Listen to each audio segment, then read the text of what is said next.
अस्सलामुअलैकुम जी, मेरा नाम सादक है। 2 साल तो जी मरीज हाँ मैं।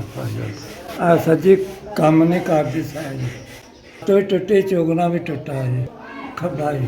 अं रेहड़ी चलाते सां जी, अं ब्लड हाली होया तो डॉक्टर ने कहा फाजल हो गया। 2 साल हो गए ने फाजल होया तो मैं मंजी ते पिया वां।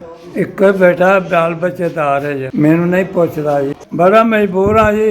हाथ नहीं सही, मंजी ते पिया रहना, तबीयत खराब है, मैं कोई इलाज लूज भी कराउना। इन्ना मसाइल नहीं है मेरे जी, अपना इलाज करा लवां। बहुत हालात खराब ने मेरे, बड़ा मजबूर हो गया जनाब। बेबस हाँ मैं, मेरा ना बस नहीं चल रहा, किसी पासे टुर नहीं सकता, बड़ा मजबूर हाँ। बड़े हालात खराब हो गए, माड़ा बंदा वा मैं।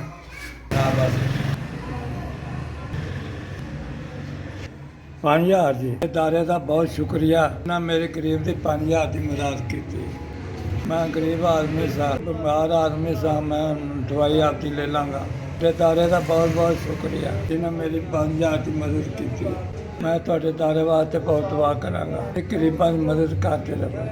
रब तुहाडे दायरे हमेशा इस तरह रखे, दुआवां लेंदे रहो गरीबां दा। इदारे का बहुत शुक्रिया, साडा कल्या 5000 मैनू मिल गया। ऐसे मैं टुर नहीं आ सकदा, फाइल का लत्त सौं गई हुई है, तो मैं टीके टूके करावांगा, इलाज करावांगा तुहाडी मदद नाल। दारे की बड़ी मेहरबानी, दुआ मेरे 5000 की मदद की। रब तुहाडे दारे की खैर करे, उस दारे नूं सलामत रखे, लोकां दा ख्याल रख रहे। मेरियां दुआवां तुहाडे नाल ने।